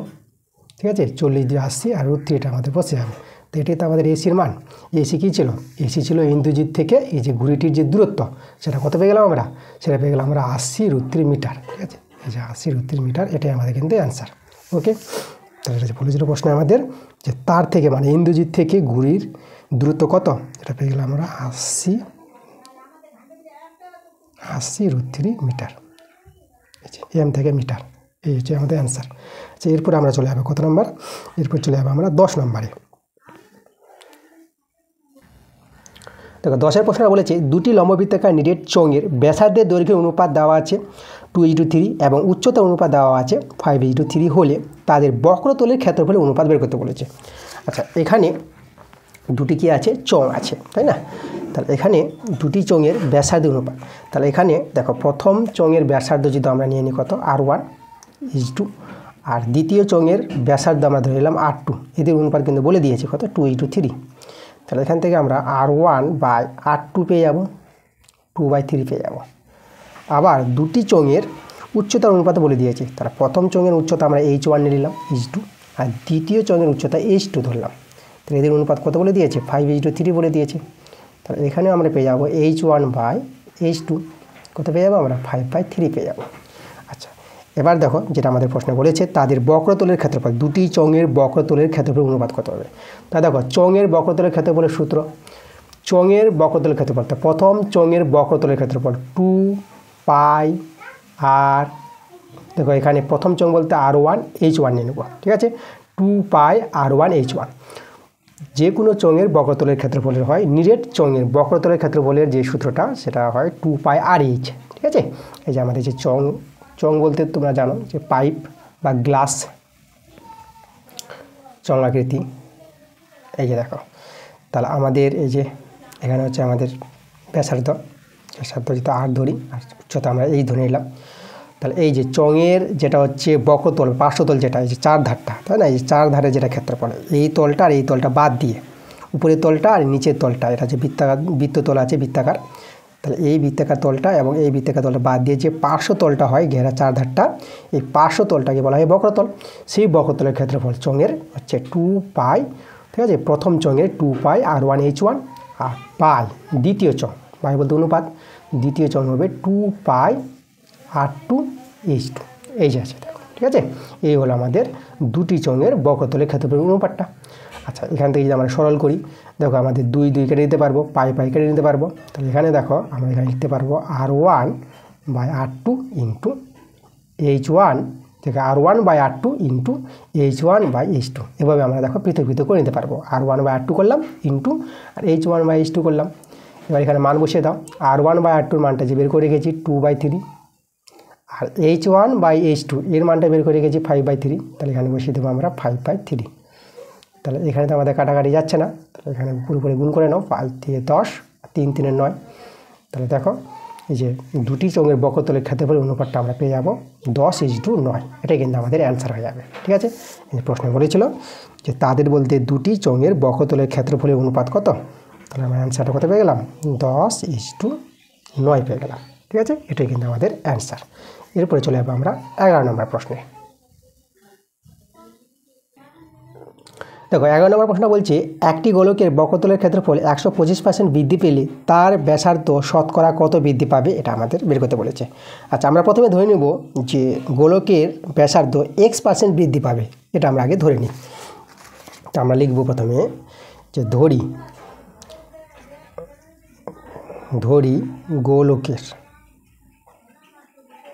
গোলকের ব্যাসার্ধ x% বৃদ্ধি পাবে, x% বৃদ্ধি পাবে। ঠিক আছে, এটা আমরা ধরে নিলাম।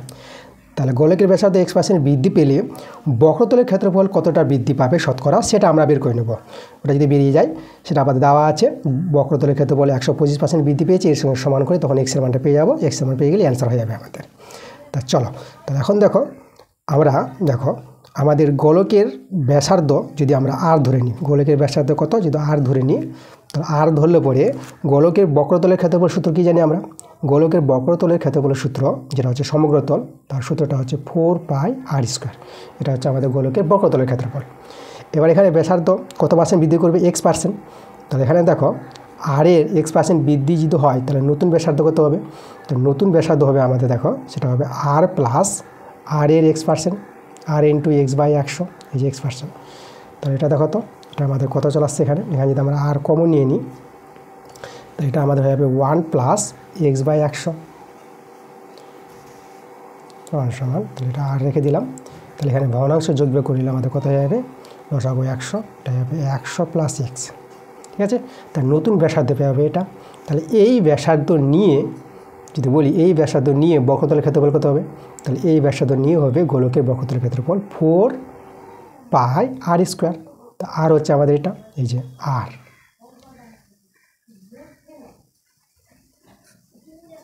এই যে দেখো 4πr²। ঠিক আছে, এটা হচ্ছে আমাদের ব্যাসার্ধ, নতুন ব্যাসার্ধ। আচ্ছা, এখানে যদি আমরা একটু সরল করি, তাহলে 4π r² আমরা নামিয়ে দিলাম। তাহলে এটা আমাদের হয়ে যাবে দেখো 100 প্লাস x/100, আর আমরা বাইরে কী করে দেবো, এই যে আমরা হোল স্কোয়ার করে দিলাম। ঠিক আছে, আচ্ছা তাহলে এবার দেখো আমাদের নতুন কী হয়ে গেল, এটা নতুন হলো আমাদের এই যে বক্রতলের ক্ষেত্রফল, আমাদের এটা কি বৃদ্ধি পেয়েছে আগের চেয়ে। তাহলে কতটা বৃদ্ধি পেয়েছে, তাহলে বৃদ্ধি পেয়েছে যে বড়টা থেকে আমরা ছোটোটা বাদ দিব, যেটা আমাদের আগে ছিল 4πr²। তাহলে এখানে আমরা বড়টা হয়েছে কত, 4πr², এটা হচ্ছে আমাদের বড়, 100 প্লাস x/100 তার হোল স্কোয়ার, আর মাইনাস এটা থেকে মাইনাস করে দেবো, আগে ছিল আমাদের 4πr²। এটা ছিল প্রথমে ছিল গোলকের বক্রতলের ক্ষেত্রফল। তাহলে বড় থেকে এই যে আগেরটা যদি আমরা বাদ দিয়ে দিই তাহলে আমাদের এটা বৃদ্ধি পেয়েছে। এবার শতকরা কত বৃদ্ধি পেয়েছে? তা শতকরার বৃদ্ধি পাবে এই যে দেখো, এবার আগে যেটা ছিল এটা থেকে বৃদ্ধি পেয়েছিল, যেটা আমাদের নিচে হবে যে 4/r², ঠিক আছে, আর 100 দিয়ে গুণ হবে। এই যে আমাদের শতকরা বৃদ্ধি পেয়েছে বক্রতলের ক্ষেত্রফল গোলকের। আর এখানে প্রশ্ন আমরা বলে দিয়েছে গোলকের বক্রতলের ক্ষেত্রফল শতকরা বৃদ্ধি পায় 125%, তাহলে এটা আমাদের সমান সমান হবে 125-এর সঙ্গে। এবার এখান থেকে সরল করে আমাদের কার এক্সের মানটা আমাদের বের করতে হবে। তা দেখো আমরা এক্সের মানটা আমরা সহজে বের করে নেব। আমরা প্রথমে কী করবো দেখো তো, 4πr² এখানেও আছে, আমরা কমন নেব আর এর সঙ্গে দেখো কেটে যাবে।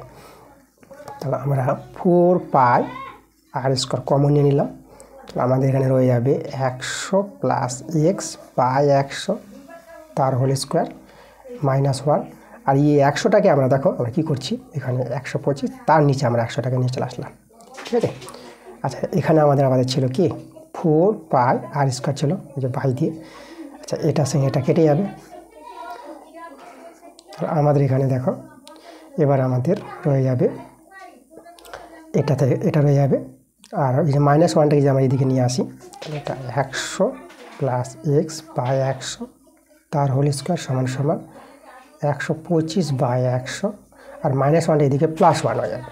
এখানে ভগ্নাংশের যোগ বিয়োগ করলে আমাদের কত হবে, দেখে 125 প্লাস এটা 100, তো এটা হয়ে যাবে আমাদের 225/100। তাহলে দেখো তো আমাদের এদিকে ছিল 100 + x/100 তার হোল স্কোয়ার, আর এখানে দেখো এই যে 225/100 একে আমরা লিখতে পারবো 15/10 তার হোল স্কোয়ার করতে পারবো। 15 বর্গ 225 আর 10 বর্গ 100। তাহলে দেখো আমাদের সূচকের নিয়ম পাওয়ার সমান তো মূল সংখ্যা সমান হয়, তো আমরা এখানে লিখতে পারবো 100 + x/100 আর এখানে 15/10, ঠিক আছে। তাহলে এখান থেকে দেখো 0 0 আমরা কেটে দিলাম। তাহলে এখান থেকে সরল যদি করি তাহলে আমাদের রয়ে যাবে দেখো 100 + x, আর এদিকে এই যে 15 আর 10 গুণ করলে কত হবে, আমাদের 150 হয়ে যাবে। তাহলে 100, তাহলে দেখো এখানে 150 থেকে 100টা এদিকে বিয়োগ হয়ে যাবে, তাহলে আমাদের কত থেকে যাবে, 50 থেকে যাবে। তাহলে এই যে এক্সের মান 50। আমাদের যেটা বলেছিল যে বক্রতলের ক্ষেত্রফল যদি 125% যদি বৃদ্ধি পায় তাহলে গোলকের ব্যাসার্ধের কত পার্সেন্ট বৃদ্ধি পাবে, সেটা অ্যান্সারটা হবে আমাদের 50% বৃদ্ধি পাবে, ঠিক আছে। এই যে আমাদের দেখো প্রশ্নে কী বলেছিল, এই যে আমাদের তার ব্যাসার্ধ শতকরা কত বৃদ্ধি পাবে, শতকরা আমাদের বৃদ্ধি পাবে 50%, এটাই আমাদের কিন্তু অ্যান্সার। এবার আমরা করাবো কত নাম্বার, করাবো আমরা 12 নম্বর প্রশ্ন। দেখো 12 নম্বর প্রশ্নটা আমাদের সহজে হয়ে যাবে। কি বলেছে দেখো, আমাদের বলেছে স্কুলের ক্লাস 10 আছে, ঠিক আছে, স্কুলের ক্লাস 10 ক্লাস, সেই ক্লাস 10-এর 100 জন ছাত্রের ওজনের পরিসংখ্যা থেকে মধ্যমা নির্ণয় করতে বলেছে। এখানে দেখো ওজনের পরিসংখ্যা দেওয়া আছে আর ছাত্রছাত্রীর সংখ্যাও দেওয়া আছে। তাহলে যে ওজনের পরিসংখ্যা বলেছে, তো ওজনে দেখো পরিসংখ্যাগুলো যে 44, 45, 46, 47, 48, 49 এই সংখ্যাগুলি আমরা নিব। এই সংখ্যাগুলি থেকেই কিন্তু মধ্যমা বের করতে হবে। মধ্যমা বের করার নিয়ম কি, মধ্যমা বের করার নিয়ম হচ্ছে দেখো এদিকে 2 জন বাদ দাও, এদিকে 2 জন বাদ দিয়ে দাও, এই যে দেখো তার মধ্যে থেকে গেলো কে, এই যে থেকে গেলো 2 জন, এই যে দেখো 46 আর 47, ঠিক আছে, এরা মধ্যে থেকে গেল। তাহলে আমাদের মধ্যমা পাওয়ার যেটা নিয়ম, তাহলে যে 46 + 47 যোগ করে 2 দিয়ে ভাগ করে দিতে হয়, এভাবে কিন্তু মধ্যমা পাওয়া যায়, তাই না। এই যে যেহেতু আমাদের সংখ্যাগুলো তো কতগুলো সংখ্যা ছিল, 1 2 3 4 5 6, এই যে আমাদের 6 সংখ্যাটা হচ্ছে জোড় সংখ্যা। যদি জোড় সংখ্যা থাকে, টোটাল সংখ্যাটা জোড় সংখ্যা যুগ্ম সংখ্যা, তাহলে কি হয়, এই যে মধ্যে যে দুটো সংখ্যা পাওয়া যাবে তাদের যোগফল করে 2 দিয়ে ভাগ করে দিবা, এভাবে মধ্যমা আমরা পেয়ে যাবো। এদের যোগফলটা কত হবে দেখো, এদিকে যোগ করলে আমাদের হয়ে যাবে দেখো 7 6 হয়ে যাবে আমাদের 13 আর 3, আর এদিকে যাবে 4 4 8, আর এদিকে 9 93/2। এটা 2 দিয়ে যদি আমরা কাটাকাটি করি, 2 4 8, এটা হয়ে গেল আমাদের 12, 2 6 12, দশমিক নিয়ে আমরা 0 নিয়ে নেবো, আর 10 হয়ে যাবে 2 5 10। তাহলে দেখো মধ্যমাটা আমরা পেয়ে যাবো কত, মধ্যমা আমরা পেয়ে যাবো 46.5 পেয়ে যাবো। এটাই হবে আমাদের অ্যান্সার মধ্যমা। এই যে বলেছিল যে মধ্যমা নির্ণয় করতে বলেছিল, আমাদের মধ্যমা কত পেয়ে গেলাম আমরা 46.5, ঠিক আছে। দেখো তো আমরা আজকের ক্লাসের তোমাদের যে এমসিকিউ এসিকিউ প্রশ্নগুলো ছিল 1 2 3 4, 1 থেকে 4 নম্বর, ঠিক আছে, আমরা প্রশ্নগুলো করে দিয়েছি, এমসিকিউ এসিকিউ সবগুলো প্রশ্ন। তো পরবর্তী ক্লাস তোমাদের তাড়াতাড়ি আসবে, তোমরা ক্লাসগুলো মন দিয়ে দেখো, ঠিক আছে। দেখা হচ্ছে তোমাদের পরের ক্লাসে, তোমরা সবাই ভালো থাকো।